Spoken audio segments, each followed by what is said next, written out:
Hello বন্ধুরা, চলে এলাম তোমাদের সাথে আজকে কিছু আমার মনের কথা শেয়ার করার জন্য।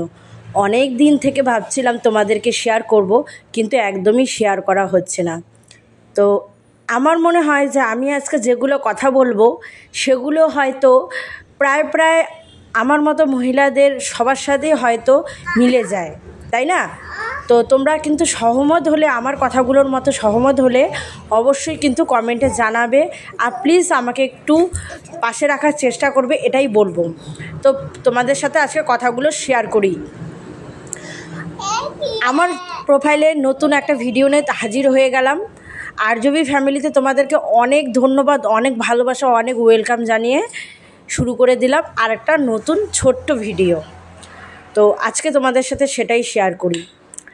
আমাদের যখন মেয়েদের বিয়ে হয়ে যায় তখন কিন্তু শ্বশুর বাড়িটাই সবার আগে হয়ে যায়, তাই না? তখন কিন্তু বাবার বাড়িটা অত বেশি মাথা ঘামানো হয় না, তাই না? কিন্তু কিছু কিছু সময় যখন বাবার বাড়ি বা শ্বশুর বাড়ি দুটো থেকেই তুমি আলাদা থাকবে, তখন তুমি সেই বেদনাটা বুঝতে পারবে।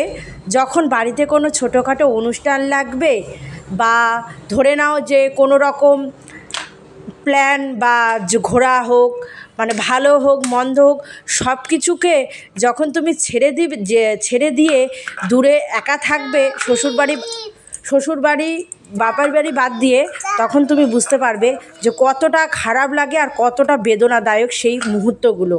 কি ঠিক বললাম তো? আমি জানি এই জিনিসগুলো আমার সাথে খুব হয়। আসলে বুঝতেই পারো, আমরা তো কাজের সূত্রে, তোমাদের দাদার কাজের সূত্রে আমরা যেহেতু বাইরে থাকি, সেহেতু শ্বশুর বাড়িতে গিয়েও সেরকমভাবে থাকা হয় না, আর বাবার বাড়িতে গিয়েও সেরকমভাবে থাকা হয় না।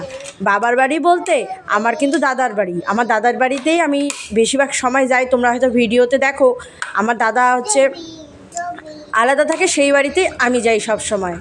আর দ্বিতীয় কথা, শ্বশুর বাড়িতে গিয়ে থাকলেও যেহেতু আমি বেশিরভাগ টাইমটাই বাইরে থাকি, তো যতটুকু টাইম আমি বাড়িতে যাই আর কি, আমি চেষ্টা করি আমার শ্বশুর বাড়িতে সবার সাথে সময়টা কাটানোর। আর বুঝতেই পারো, মামার সাথে সাথে বাইরে থাকে, তো ওরও তো ঠাকুরদা ঠাম্মা ওর কাকাই সবাইকে প্রয়োজন, তাই না? তো আমি চেষ্টা করি যতটুকু টাইম আর কি শ্বশুর বাড়িতে গিয়ে থাকি, ততটুকু টাইম আর কি তাদের সাথে থাকার। কিন্তু তার মধ্যেও কিছু কিছু সময় আত্মীয় স্বজন সবার বাড়িতেই ঘুরতে হয়, যেহেতু সম্পর্ক বলে কথা, সম্পর্কগুলো তো দাম দিতে শিখতে হবে। তো সেটাই আর কি করে মা আর আমি কিন্তু টুকটাক করে এদিক ওদিক ঘুরতে বেরোই। তো তাই বলে কি সংসারের সব কিছু ফেলে দিয়ে শুধু ঘুরেই বেড়াই? এটা কিন্তু একদমই না। সংসারের সব কিছু গুছিয়ে তারপরেই কিন্তু আমরা কিন্তু ঘুরতে বেরোই। ঘুরতে বেরা মানে কি বলো তো? ওই যে সম্পর্কটাকে ভালো রাখা, সম্পর্কটাকে টিকে রাখা, আর সম্পর্কটার দাম বুঝতে দেওয়া, তাই তো? তো আমার না ভীষণ পরিমাণে খারাপ লাগে যখন আমি কোনো রকম অনুষ্ঠান হোক, কীর্তন হোক, পূজা পার্বণ, যে কোনো কিছুতে যেতে পারি না কোনো কারণবশত, তখন মনটা খুবই খারাপ হয়ে যায়। আমি জানি তোমাদের দাদারও মনটা খুব খারাপ হয়, কিন্তু কি করব বলো, ও তো ছেলে মানুষ, ও তো কাজের চাপে না হয় ভুলেই যায়, কিন্তু আমি তো সেটা পারি না। আমি জানি আমি শুধু নয়, প্রতিটা মহিলারাই কোনোদিনও সেটা ভুলতে পারবে না, যতই তারা সংসারের কাজ করুক, বাচ্চা সামলাক, কিন্তু এই জিনিসটা ভুলা সত্যি খুব মানে খারাপ। যতদিন ওই সময় মানে ওই জিনিসটা যাবে না, ততদিন তার মাথায় কিন্তু সেসবই ঘুরতে থাকে। কি ঠিক তো?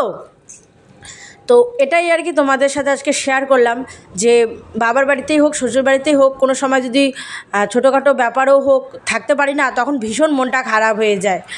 আর যতই হোক, যেহেতু বাইরে থাকি তো, আর মনটা না সবসময় শুধু বাড়ি বাড়ি করে। কিন্তু কি করব বলো, বিয়ে করেছি, স্বামীটাকেও তো ছাড়তে পারি না। আর সত্যি কথা বলতে গেলে তোমাদের দাদাকে ছাড়া না আমি একদমই চলতে পারি না। ওকে ছাড়া আমার একদম থাকা না খুব মানে কষ্ট হয়ে যায়। আমি জানি না আমি পরে কি করব, যখন আমার মেয়েকে স্কুলে দিব, কি করব আমি কিছুই জানি না, কিচ্ছু বলতে পারবো না তোমাদের সাথে। শুধু সময়ের উপর সবটা ছেড়ে দিয়েছি, আর অপেক্ষায় থাকবো যে কি করা যায়। এটাই আমি তোমাদের সাথে আজকে শেয়ার করার জন্য চলে এলাম। আমার যদি কোনো কথা তোমাদের খারাপ লেগে থাকে, অবশ্যই কিন্তু তোমরা কমেন্টসে জানাবে। আমি কি কথাগুলো ঠিক বলেছি তো? আমার কিন্তু ভীষণ পরিমাণে মনটা খারাপ হয়ে যায়, সেটাই আমি তোমাদের সাথে আজকে শেয়ার করলাম। আর যাই হোক, তোমাদের সাথে কথা বলতে বলতে বিছানাটা গুছানো হয়ে গেল। তো যাই হোক, ভিডিওটা এখানেই শেষ করছি। ভালো থেকো, সুস্থ থেকো।